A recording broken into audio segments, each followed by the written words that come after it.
Welcome to the Nonprofit Digital Success Podcast, brought to you by wowdigital.com, your best place for nonprofit websites and design, now including fractional CMO support. Are you struggling to get your nonprofit noticed online? Daniel Horowitz reveals how AI-driven SEO can help you reach more supporters, build trust, and amplify your impact without a big budget.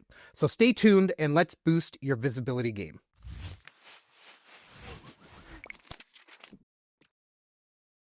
Welcome to the Nonprofit Digital Success Podcast. I'm your host, David, and in this episode, we're going to be talking about SEO, AI-driven visibility, and building trust online with Daniel Horowitz. But before I continue, I want to mention that our podcast needs your help. If you find this episode or any of our others insightful, interesting, or helpful, please like, subscribe, share, and comment.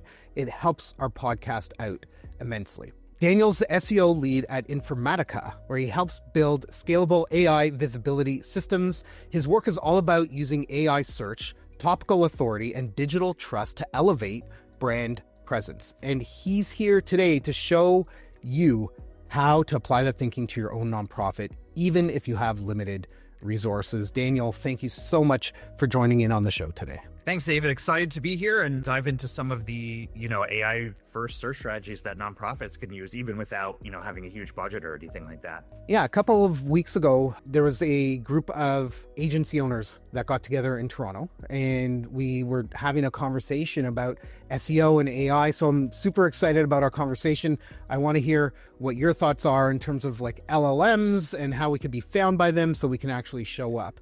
And I know, and if anybody who's watching or listening to this episode, if you look at your analytics, you're probably from maybe the middle of 2025 until now have seen a drop in traffic to your website.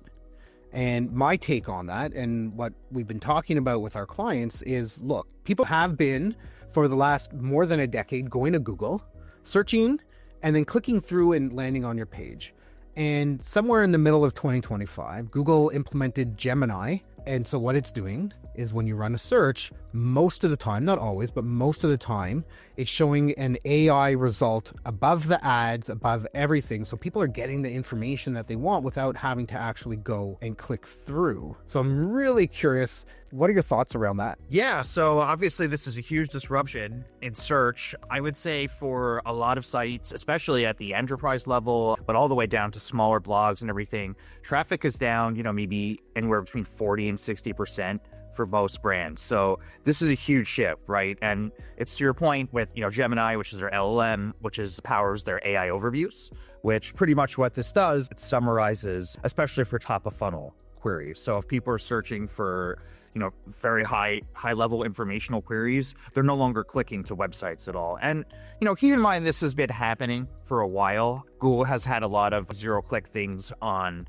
their platforms, say promoting YouTube, which, is owned by Google, or, featured snippets. People also ask boxes. So this direction had been happening for a while, but now it's so dramatic that just having a kind of top-of-funnel SEO strategy is no longer adequate. There's also other platforms. About 2 years ago, somewhere around that, I learned about Perplexity. I'm like, oh my gosh, this thing is totally amazing. It's like ChatGPT and Google had kind of a cyborg baby kind of thing. And I find myself for the last year and a half or so, why am I, and I stopped myself. I'm like, why am I going to Google to search for this? I'm going to go into the AI platform, whether it's ChatGPT, Perplexity, Gemini, whatever your choice is, and doing a search there because I can get the information without the ads, at least for now. I imagine at some point they're going to try to monetize that for anybody that's on a free plan. But, it's not just Google, it's everything across the board. Absolutely. Yeah, there's a huge shift. I mean, Google used to have, I think, over 90% market share. It's still extremely dominant. I think it's I've seen a bunch of studies between 80 to 85% search market share. So it's still very high. You should still ultimately, be driving a Google first strategy.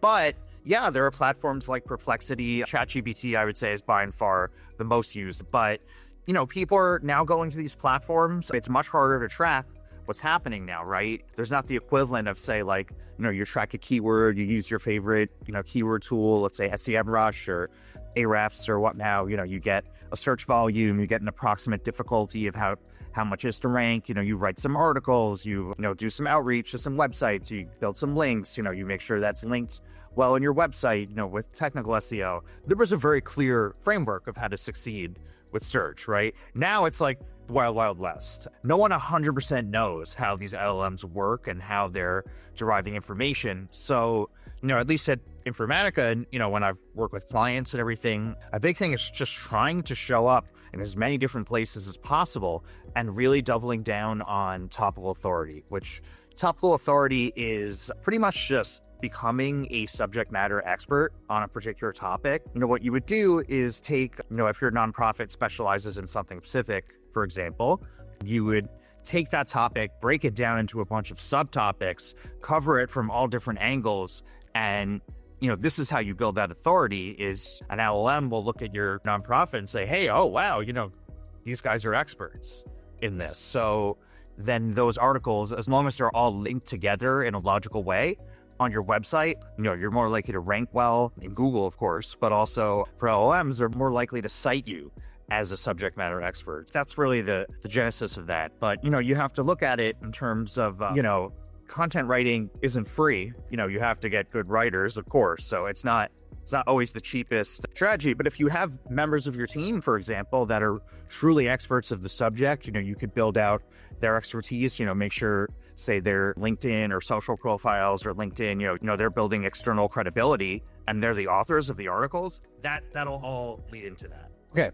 So let's take a step back, because that was like a super information dump the first, 3 minutes of the episode here. Nonprofits who are listening to this, how can they, or any mission-driven organization really, how can they build visibility if they don't have large budgets? I know, for example, a lot of people are talking about they'll go to ChatGPT and they'll say, write an article on this, and they'll like copy and paste it. And I'm like, no. Definitely not. Yeah. You can't do that. You can use it as a foundation. You can use it for brainstorming, but there's watermarks in the content, stuff like that. But taking that aside, right? What do you see as the path forward for nonprofits to even get started? So I think the first step in getting started is actually getting some level of external coverage. It doesn't mean you have to pay, right? So if you work with, let's say there are partners you work with, there are other organizations you work with, let's say, you had someone speak at a conference, for example, getting links back from those external sources, all that requires is an outreach email, right? It doesn't really cost anything. So building that kind of external authority is really the first step. Backlinks are huge. It shows authority. There's something called DA, domain authority, and that's one of the ranking factors that Google and I imagine the LLMs are using as well to help provide context and relevancy in terms of the results. One of the things that we know is part of the factor, at least in Google, is domain authority. And if you can get backlinks coming to you from these other sources, as long as they don't have the no refer tag on it, right? That's going to help build your authority and grow your domain, your DA, to a level that Google goes, oh, this is a trusted resource. Definitely. Yeah. And, like I said, those not necessarily links you have to pay for. Reach out to people you're already working with and get those backlinks. If there's, industry relevant publications, for example, you could pitch a guest post or something like that. And then, for the backlink, I'm sure either you or some member of your staff has the expertise to write something like that. So don't worry about this doesn't necessarily have to cost any money. This is kind of how you build that external credibility so that when you go the topical authority route, you're already starting to be a trusted resource. Exactly. And maybe you're a member of an association. That would be a great place to start if you're already paying membership. Maybe there's a members listing. You can get a backlink. You can produce some kind of content. I know as a business owner, when we go out and we work with nonprofits and charities, right? When we go out and reach out to these places, they're like, oh, thank goodness. We were struggling. What are we putting in our newsletter next week? Thank you so much for creating this article that we can actually publish, and it's saving them some time as well. So I think there's a bit of a win-win there for sure. Absolutely. And even better if the content you're providing has original insights in it. That's the big problem with writing with ChatGPT. It only knows what it knows, right? So it doesn't it can't create new information. It can just kind of like remix information that already exists. So, as a nonprofit owner or, employee, you probably have unique expert insights that can't come from an LLM. Absolutely. Okay. So moments ago, I was like, no, you can't use ChatGPT and just post content. That is a huge mistake for organizations. And I think there's a lot that are probably unknowingly sabotaging their reach. What are some common SEO or web strategy mistakes that you see nonprofits making when it comes to trying to increase their visibility? To your point with content, I would say not structuring your content properly, especially for LLMs. It's very important to have a clear hierarchy of structure, clear heading 2s, clear heading 3s, sometimes even heading 4s. Think of it when LLMs are pulling information, they're citing it, Google as well, actually, they're kind of looking for like smaller snippets. So you need to structure it in a logical hierarchy. So, no one wants to read your huge essay, right? It needs to be structured properly, have proper heading, title tags, etc. So I would say that on-page SEO element is really important. And this is something where, you certainly don't have to pay an SEO consultant or something. You could, easily learn on your own just with maybe like a keyword research tool. And hey, you can ask ChatGPT how to structure your article. That's fine, to use it as a thought partner as long as it's not literally writing it. Exactly. And one of the things that I found myself doing over the last probably 3 or 4 years is going to Google, going to YouTube, going wherever and asking a question like, how do I fix this leaky drain? Right? Thinking about our bathroom, whatever. I've caught myself doing this, which means other people are going and doing this too. One of the things in terms of structured content is having schema markup in your content. So think like an FAQ, being able to properly code it so that the LLMs go, oh, okay, this is FAQ. These are questions. Let's load this in and save this in our memory in this place. So when somebody comes and starts asking questions. And the other side to that is if you're looking at your analytics and you know why people are coming to your website, what content is resonating, what's getting the most views, what are the keywords that people are looking for, what are the questions related to those keywords, and start creating content that are those questions, because then you'll be a more exact match to a search and likely come up as more relevance. Yeah, so, David, I really want to touch on both your points there, but the second one especially with using your own first-party data to find what questions. So I would highly recommend that people have Google Search Console and sign up for this. This is a free thing from Google. It does not require any specialized skill or any serious SEO experience to use, but pretty much this connects with your website.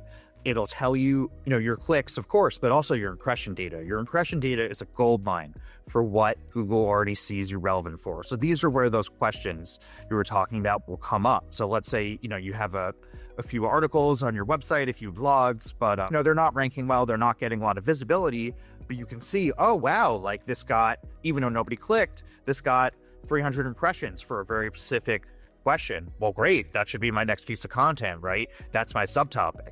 So, that can link into the main topic, created as a new blog or article, and then, you link those together. That's topical authority. So you're using your data that already exists to kind of build on itself. To your other point about the FAQs, this is becoming huge with LLMs. Honestly, I recommend putting them at the end of any blog or article now. Take maybe like 4, maybe even 5 key points from the article and just create highly specific FAQs that you're using your own expertise to answer. And this is one of the things that you can leverage AI to help you with. You can load your article that you've written in and go, what are the 4, 5, 6 main questions out of this? Get the questions, manipulate them a little bit, make them your own, and then fill them out and build out the schema. You can use AI to create the schema markup for you, so you can throw it in. You don't have to spend the time doing that, or you can work with a partner like Daniel or myself to come up with a template for you that you can actually just implement over and over and over and just reuse and repurpose. So I think there's definitely lots of opportunity there at really low cost to help improve how you show up in the technology that people are using. Absolutely. Yeah. I mean, LLMs and especially ChatGPT, if you use that for work, or Claude, these are the best at summarizing information, right? So if you could summarize information, if you could, synthesize information, yeah, loading the article up, asking questions about the article, that's the way to go. You've worked in the enterprise world, right? And usually nonprofits and educational organizations are maybe 8 to 10 years kind of behind what I'm going to say, like the times, right? They don't need to be. So I'm curious, what are some of the lessons or tactics that you've got from enterprise land that could be scaled down to small or mid-sized nonprofits? I think just building a brand, I mean, I know that's like kind of generic advice, but the other way to think about it is that, building a brand is really all about, like we were talking about the backlinks, right? Naturally, what does a brand do? Well, they naturally get mentions on the internet, right? They're naturally cited. And so doing all the work to truly, build a brand, be visible online. Sure, if you're a big company, you have more resources, maybe you have a PR department, maybe you're naturally, our CEO maybe goes on, MSNBC to talk about cloud data management or something like that. As a nonprofit, that's obviously not an option, but, hey, you're working with people, right? You have partnerships, you've probably presented at conferences or things like that. These are all, foundational stuff. So, whether you're Microsoft or, you just started your nonprofit a month ago, you still have people, right? You still have a network. I love that idea of going out, reaching out to your network, working with strategic partners, maybe in the nonprofit space, but also look outside, look for corporate partnerships that you can engage with where maybe you can get in-kind service. They can help you with some content or come and volunteer, make a donation, whatever, that kind of side of stuff. My opinion is strategic planning and strategic organization and doing annual strategic planning. I think a lot of nonprofits do that anyways, but where they fail is a lot of them don't do quarterly strategic planning. What is the focus that we need to work on in the next 90 days for us to get closer to our year goal, to our 5-year goal, our 10-year goal, our mission, etc. And I think that's where a lot of organizations are actually struggling with, because they don't spend the time with that strategy piece because they're just too busy focusing and working towards all the fires that they have to put out and all the emergencies that come up.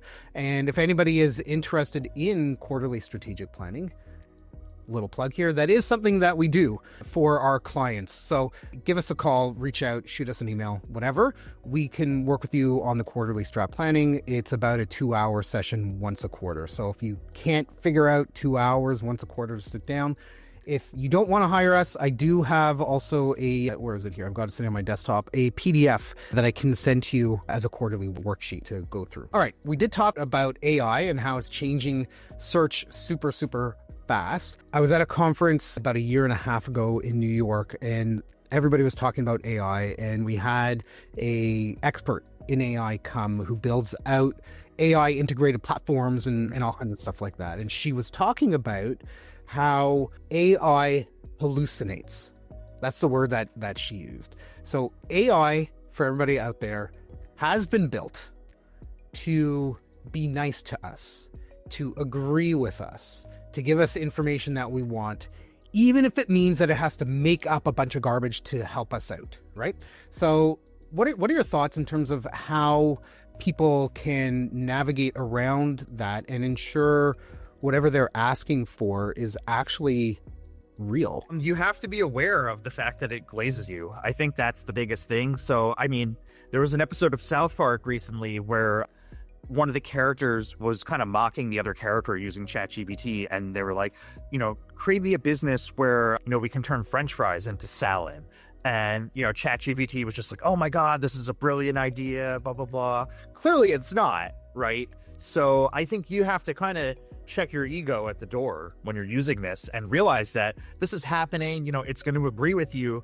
So, you can look at the information and say like, wow, this is really bad. I would never do this, as opposed to like, just because it's saying that this is a good idea, if you throw something out there, you have to be aware of that. So like, if you said, oh, I would love to paint my house green, and it's like, oh my God, green is such a great color. And you're like, actually, you know what? I'm thinking blue. And I'm like, actually, you're right. Blue is so much better, blah, blah, blah. So, you just have to know what it's doing, how it's structured. It's a tool. Like, it has good and bad. That's a big reason why, you don't necessarily want to use it for just straight up content, unedited content writing, right? It's a tool. It has certain biases as well. Like, if you asked it about, let's say, you asked a question about Georgia, right? It would assume Georgia the state, not Georgia the country, because it has biases that are built into it as well. So I think you have to be aware of all of this, the glazing, the bias, the overall ethics, and, to your point with the AI expert, the hallucinations too.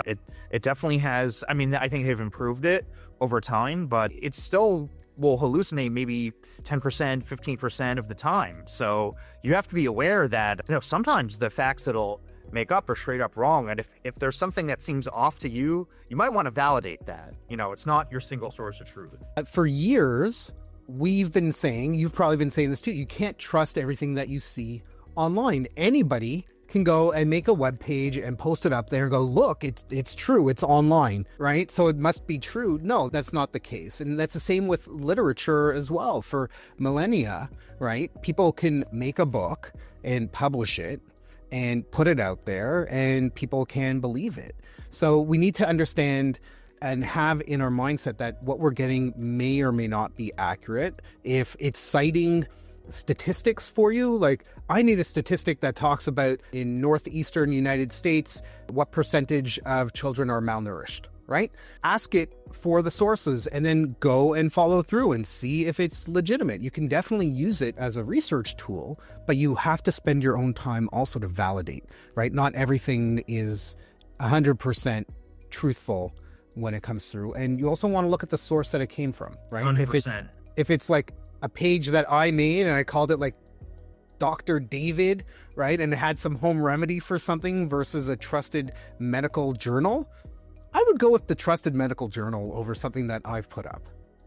Definitely. Yeah. And, to your point about checking the sources, a lot of times ChatGPT will surface things that never would have been surfaced on Google or Perplexity, So not to say these are bad, maybe these were kind of hidden gems that, weren't getting the visibility due to, lack of, let's say, brand building or things like that. But it doesn't necessarily mean they're right. Yeah, you got to validate it. You got to click through. Actually, they say that's the most common reason that people click through links on ChatGPT is to validate. Okay, so we talked about the importance of brand, the importance of creating really good content. We did just talk about, truthful and honest versus, deceptive isn't the right word, but made up information. What does this mean for organizations? How can they make sure that they're showing up as a trusted resource in these platforms that are basically scraping their content and serving it? Yeah, I would say the biggest thing is, of course, like we discussed, building those authoritative backlinks to start, especially if you're a newer nonprofit, you probably don't have much of a web presence, build up your social channels, things like that. You want to appear as though a normal brand on the website. Any company would have, say, a YouTube channel. It doesn't matter if you only put out 1 or 2 videos. It's not the point. It's just that have it so that AI crawlers crawl, and make sure that YouTube channel or TikTok channel or whatever it is linked back into your homepage, to your website as well. So you want to appear to be or not just appear to be, but you want to be a legitimate brand online. On top of that, have some articles out, have some things that can be cited on your website. Try to ideally throw out some sort of original thought, not just regurgitating other information that's online. And then finally, as we discussed, structuring your content in a way, make sure to have clear headings and hierarchy of information and a strong internal linking strategy. So making sure that your blogs or articles are linked back into other blogs or articles, making sure that any resource pages or call to action pages are linked in properly, etc. I love that idea. Internal linking is important, just as well as those backlinks from external websites. It helps with content discoverability, but it also helps with the user's experience when and if they get to that page where they can see other similar content relatively easily and click through and get more insight and details there. I do think that it is important that organizations and businesses, whoever you are, that you are producing content on a regular, consistent schedule. For anybody that's watching this, on the wall behind me over here. I have our content schedule that we use. We sit down once a year and we plan out for the entirety of the year what is all the content that we're going to produce. And then we put it on the top half. And then month by month, we take it off and we put it on the bottom half. I feel like I'm telling the weather. The board behind me is actually mostly for show. We do this all digitally now, but that's the general idea is you can sit down for an hour, do some brainstorming, come up with 40 pieces of content, organize it in a way, and then you've got your content schedule. I'm curious, Daniel, from your perspective, how often should organizations be publishing content on their own site versus social media and that type of thing? I mean, it depends on the resource. Like I could tell you what's ideal would be weekly or something. Is that realistic for a small, starting organization? Definitely not. Even at Informatica, sometimes we struggle to do weekly at our big company. So I would say at least once a month if you can. And really just pick like one topic and really drill down on that topic that's highly relevant to, whatever you're specializing in, as opposed to just going broader and creating things like what is content, like, don't regurgitate information, really try to drill down on original information, even if it doesn't get the same level of clicks. Look, you're not a publication, right? You don't thrive on the sheer volume of clicks. That's a vanity metric. You want to make sure those clicks are highly relevant, that visibility is highly relevant. So that would be my advice is, from a content strategy perspective, plan out a year and plan 12, maybe 15 articles that really drill down on a singular topic, and then you'll become an expert. That's that idea. And to take that one step further, you can create what we call pillar content, so really deep content, like what Daniel was talking about.